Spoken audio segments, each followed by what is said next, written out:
Hello students. Government college Rajgarh Churu द्वारा संचालित online क्लासों में आपका स्वागत है। आज हम बीए पार्ट सेकंड के प्रथम प्रश्न पत्र में स्विट्जरलैंड के संविधान का अध्ययन करेंगे। स्विट्जरलैंड का जो संविधान है वह विश्व उस संविधान के अध्ययन का महत्व इस कारण है क्योंकि स्विट्जरलैंड है वो प्रत्यक्ष प्रजातंत्र का घर है। वहाँ पे बहुल कार्यपालिका पाई जाती है। तो इस तरह विशेष राजनीतिक प्रयोगशाला है वहाँ पे, और विशेष राजनीतिक परिस्थितियाँ होने के कारण है हम उसके संविधान के जो अध्ययन है वो करते हैं। स्विट्जरलैंड विश्व की सबसे प्रमुख राजनीतिक प्रयोगशाला है और उनका जो संविधान है वो निश्चित रूप से बहुत अधिक मौलिक व विलक्षण है। हम देखेंगे कि स्विट्जरलैंड के संविधान की क्या क्या विशेषताएं हैं, क्या पाई जाती हैं। तो पहली विशेषता है निर्मित, लिखित और अपेक्षाकृत व्यापक संविधान।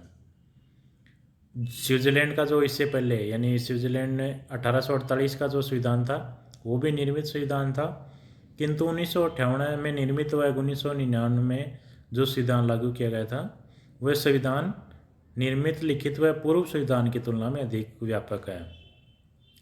जो स्विट्जरलैंड का जो ये संविधान है ये व्यापक होने के ये भी कारण है क्योंकि इसमें जो संघीय और कैंटोनों की जो सरकार है उसके बीच विधायी और प्रशासनिक क्षेत्रों का जो विभाजन है वो विस्तार से किया गया है। इसके अलावा इस संविधान के अंतर्गत अनेक ऐसे विषय भी संविधान के अंतर्गत शामिल किए गए हैं या ऐसी विषय भी संविधान में उल्लेख किए गए हैं जिनका संवैधानिक दृष्टि से कोई महत्व नहीं है। तो इस कारण विस्तार से उल्लेख होने के कारण ये संविधान है ये पूर्व संविधान की तुलना में अधिक व्यापक है। अगली जो स्विट्जरलैंड के संविधान की विशेषता है वो प्राचीनतम गणराज्य है।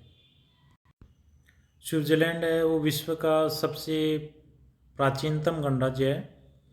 एशिया यूरोप के देशों में जब निरंकुश व अत्याचारी शासन व्यवस्थाएं पाई जाती हैं, राजतंत्रात्मक शासन व्यवस्था पाई जाती थी, उस समय भी स्विट्जरलैंड में समस्त कैंटोनों में लोकतांत्रिक गणराज्य था और वहाँ पे जो स्विट्जरलैंड की जो जनता थी उसको पर्याप्त अधिकार प्राप्त थे। तो इस तरह स्विट्जरलैंड है वो प्राचीनतम गणराज्य है जहाँ से काफ़ी पहले समय से ही जो प्रजातंत्र या जो लोकतंत्र शासन व्यवस्था की विशेषताएं वो पाई जाती हैं।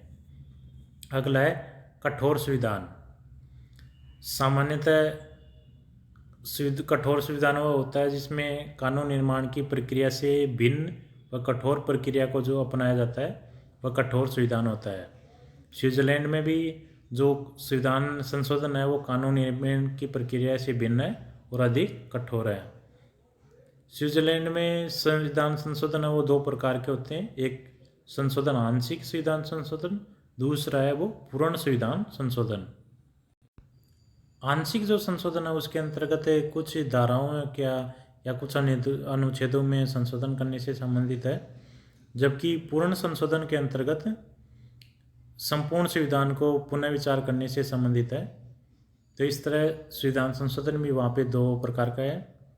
स्विट्जरलैंड के संविधान संशोधन की ये अलग व्यवस्था है कि वहाँ पे जनता को भी संविधान संशोधन का जो प्रस्ताव है वो आरंभक के रूप में प्रारंभ करने का अधिकार दिया गया है। इसके अलावा जो संविधान संशोधन की पुष्टि है उसमें भी जनता को लोक निर्णय के द्वारा भागीदारी प्रदान की गई है। तो विश्व के अन्य देशों की तुलना में जो स्विट्जरलैंड का जो संविधान संशोधन है उसमें जनता को भी भागीदार है वो बनाया गया है। स्विट्जरलैंड में संविधान संशोधन के दो चरण हैं। पहला है संशोधन की प्रस्तावना, दूसरा है संविधान संशोधन का पुष्टिकरण। यानी प्रारंभ में संशोधन की प्रस्तावना रखी जाती है और दूसरा चरण है उसमें उस संशोधन का है पुष्टि या प्रमाणीकरण किया जाता है। स्विट्जरलैंड के संविधान में जो पूर्ण संशोधन है उसका प्रस्ताव या तो स्विट्जरलैंड के 1 लाख मतदाताओं द्वारा रखा गया हो या संघीय संसद है उसके किसी सदन के द्वारा रखा गया हो या संघीय सरकार के द्वारा रखा गया हो।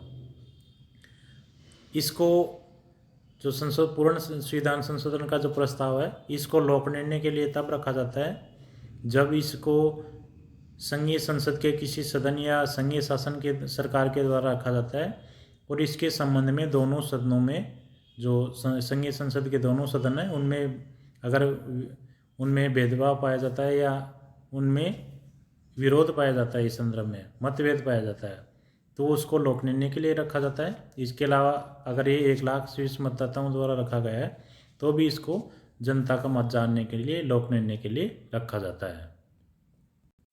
इसी प्रकार जो संविधान संशोधन का जो आंशिक संविधान संशोधन है, उसके अंतर्गत भी 1 लाख स्विस मतदाताओं द्वारा रखा जा सकता है। यह स्विस मतदाताओं द्वारा 2 प्रकार का सविन्यासित व अविन्यासित जो प्रस्ताव है वो रखा जा सकता है। सविन्यासित आरंभक या अविन्यासित आरंभक। सविन्यासित आरंभ में जनता स्वयं संविधान संशोधन का प्रस्ताव बनाकर संसद के सम्मुख रखती है, जबकि अविन्यासित आरंभ के अंतर्गत वह केवल दिशा निर्देश निर्धारित करती है। यानी यह संविधान संशोधन का प्रस्ताव बना के रखती नहीं है, बल्कि उनके संदर्भ में दिशा निर्देश रख देती है। उसके आधार पर संघीय संसद के द्वारा उसका निर्माण किया जाता है, या संघीय संसद के किसी सदन के द्वारा रखा जाता है, या संघीय सरकार के द्वारा रखा जाता है।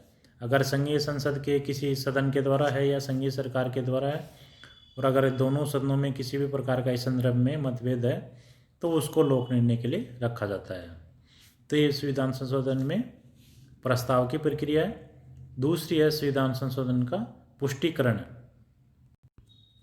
संविधान संशोधन की पुष्टिकरण की जो प्रक्रिया है, इसमें चाहे पूर्ण संविधान संशोधन हो या आंशिक संविधान संशोधन हो, दोनों ही प्रकार के संविधान संशोधनों की पुष्टिकरण की एक ही प्रक्रिया है।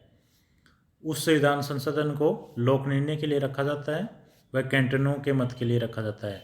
अगर किसी संविधान संशोधन को कैंटनों का बहुमत व जनता का बहुमत है, दोनों प्राप्त हो जाता है, तो वह संविधान संशोधन है वो लागू हो जाता है। तो अमेरिका में जो संविधान संशोधन की प्रक्रिया है वो काफ़ी जटिल है, तथा इसमें सामान्य जनता को भी प्रस्ताव प्रारंभ करने व प्रस्ताव की पुष्टि की सब शक्तियाँ वो प्रदान की गई हैं। अगला है प्रत्यक्ष लोकतंत्र और उसके साधन। स्विट्जरलैंड है, उसमें प्रत्यक्ष लोकतंत्र, कई कैंटनों में प्रत्यक्ष लोकतंत्र अपनाया गया है और प्रत्यक्ष लोकतंत्र के साधनों को अपनाया गया है। वर्तमान समय के विश्व के लगभग समस्त देशों ने प्रत्यक्ष प्रजातंत्र को अनुपयोगी मानकर उसको छोड़ दिया गया है, किंतु स्विट्जरलैंड के 4 अर्ध कैंटनों और 1 पूर्ण कैंटन में आज भी प्रत्यक्ष लोकतंत्र है। इन कैंटनों में जो मतदाताओं की सभा, जिसे लैंड्स जी माइंड कहते हैं, इसके द्वारा कानून का निर्माण किया जाता है। इसके अलावा स्विट्जरलैंड में जो संघीय और जो कैंटन के स्तर पे है, इन पे जो प्रत्यक्ष प्रजातंत्र के जो साधन है, लोक निर्णय और आरंभक, इनका सफलता के साथ प्रयोग किया जा रहा है। तो वहाँ पे प्रत्यक्ष प्रजातंत्र भी अपनाया गया है कुछ कैंटनों में, और जो संघीय इस तरह और जो कैंटन का इस तरह, वहाँ पे जो प्रत्यक्ष प्रजातंत्र के जो साधन है जैसे लोक निर्णय आरंभक है, इनको अपनाया गया है। अगला है संघात्मक शासन व्यवस्था। स्विस जो संविधान है उसमें संघात्मक शासन व्यवस्था को अपनाया गया है। स्विट्जरलैंड के संविधान में संघात्मक शासन व्यवस्था के जो प्रमुख लक्षण हैं, जैसे लिखित व कठोर संविधान, शक्तियों का विभाजन, तीव्र नागरिकता पाई जाती है, और जो संघीय संसद का द्वितीय सदन है उसमें इकाइयों को समान प्रतिनिधित्व प्राप्त है। तो इस तरह स्विट्जरलैंड के संविधान में संघात्मक शासन व्यवस्था की सभी विशेषताएं हैं। वर्तमान समय में स्विस संघ में 23 कैंटन है, जिसमें पूर्ण 6 अर्ध कैंटन है, जबकि 20 है वो पूर्ण कैंटन। जो पूर्ण और जो अर्ध कैंटन है, इसमें केवल 2 आधारों पे ही अंतर पाया जाता है। पूर्ण कैंटन को जो संघीय संसद का जो सीनेट है, द्वितीय सदन, उसमें 2 सदस्य भेजने का अधिकार रहता है, जबकि अर्ध कैंटन को 1 भेजने का। इसी प्रकार जो संविधान संशोधन का जो प्रस्ताव रहता है, उसमें पूर्ण कैंटन का 1 मत गिना जाता है, जबकि जो अर्ध कैंटन रहता है उसका आधा मत गिना जाता है। अगली जो विशेषता है संसदात्मक व अध्यक्षात्मक शासन व्यवस्थाओं का समन्वय। सामान्यतः ये पाया जाता है कि या तो किसी भी देश के लिए संसदात्मक शासन व्यवस्था को अपनाया जाए, जैसे ब्रिटेन में अपना रखा है, या किसी भी देश में अमेरिका की तरह अध्यक्षात्मक शासन व्यवस्था को अपनाया जाए। यानी दोनों में से कोई एक व्यवस्था है वो किसी देश के द्वारा चुनी जाए। किंतु स्विट्जरलैंड में संसदात्मक और अध्यक्षात्मक दोनों जो व्यवस्थाएं हैं उनका समन्वय या दोनों की विशेषताएं वहाँ पे ली गई है। स्विट्जरलैंड में व्यवस्थापिका जो संघीय संसद है और कार्यपालिका संघीय सरकार परस्पर संबंधित है। जैसे संसदात्मक शासन व्यवस्था में होता है वैसे वहाँ पे दोनों परस्पर संबंधित है, किंतु संसदीय व्यवस्था की तरह कार्यपालिका व्यवस्थापिका के प्रति उत्तरदायी नहीं है और व्यवस्थापिका व कार्यपालिका को हटा नहीं सकती जैसे संसदात्मक शासन व्यवस्था में हटाई सकती है। यह अध्यक्षात्मक लक्षण हो गया, जबकि दोनों अंतर संबंधित है, ये संसदात्मक लक्षण हो गया। तो अध्यक्षात्मक शासन व्यवस्था की तरह यहाँ पे शक्तियों का विभाजन भी नहीं है, तो यहाँ पे दोनों जो शासन व्यवस्था है इनका समन्वय पाया जाता है। अगली है बहुल कार्यपालिका। सामान्यतः ये कहा जाता है कि जो बहुल कार्यपालिका है वो सही प्रकार से कार्य नहीं कर सकती है, अतः कार्यपालिका के कुशलतापूर्वक संचालन के लिए आवश्यक माना जाता है कि जो कार्यपालिका है वो एकल होनी चाहिए। किंतु स्विट्जरलैंड में जो बहुल कार्यपालिका है वो सफलता के साथ कार्य कर रही है। स्विट्जरलैंड में जो कार्यपालिका की शक्तियाँ हैं वो 7 सदस्यों की एक संघीय सरकार को प्रदान की गई हैं। संघीय सरकार के जो 7 सदस्य हैं इन सभी की शक्तियाँ समान हैं, तो ये जो संघीय या जो बहुल कार्यपालिका है ये स्विट्जरलैंड में एकदम सफलता के साथ कार्य कर रही है। अगली है बहुभाषी राज्य। स्विट्जरलैंड में जो 74% लोग हैं वो जर्मन भाषा बोलते हैं, 20% फ्रेंच में, 5 है वो इटालियन भाषा है, जबकि 1% है वो रोमांच भाषा ही है। स्विट्जरलैंड के समस्त राज्य का जो कार्य है वो तीनों भाषाओं में ही संपन्न होता है।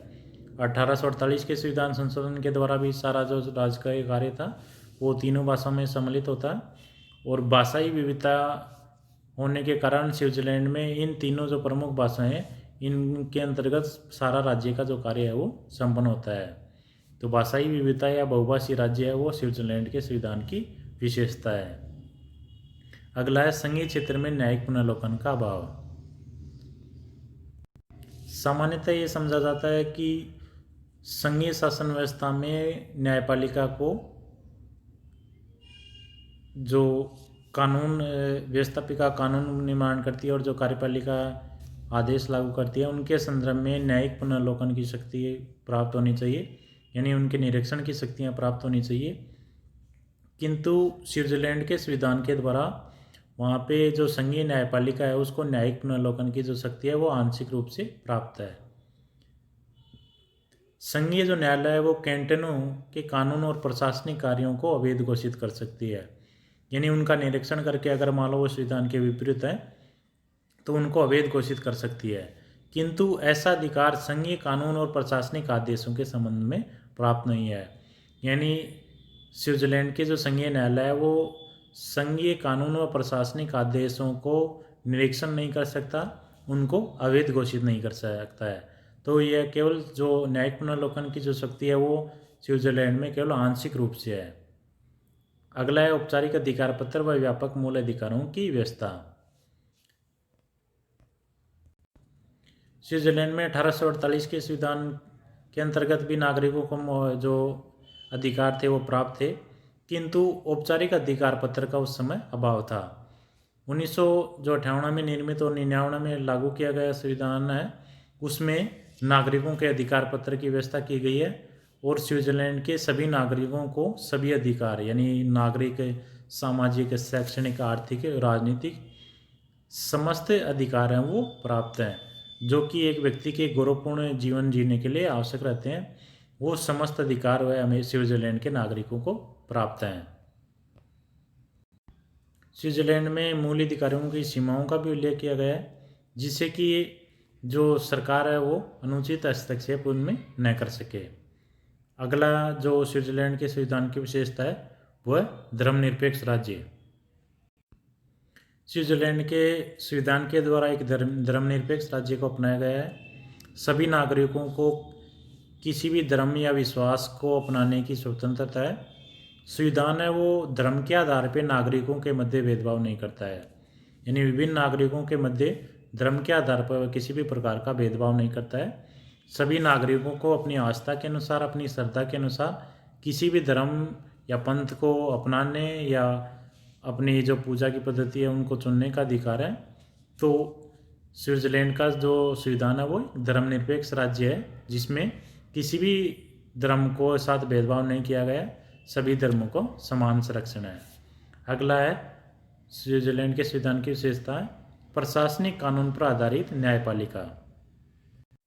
स्विट्जरलैंड में ब्रिटेन के समान विधि के शासन के स्थान पे जो महाद्वीपीय व्यवस्था है यूरोपीय, उनकी तरह प्रशासनिक न्यायालय और प्रशासनिक कानून की व्यवस्था को अपनाया गया है, जहाँ पे साधारण नागरिकों और जो प्रशासनिक कर्मचारी रहते हैं उनके लिए अलग अलग प्रकार के कानून और न्यायालय पाए जाते हैं। तो स्विट्जरलैंड में प्रशासनिक कानून पर आधारित प्रशासनिक न्यायपालिकाएँ हैं और अलग अलग लोगों के लिए जो प्रशासनिक और जो सामान्य नागरिक हैं उनके लिए अलग अलग कानून और न्यायपालिका हैं।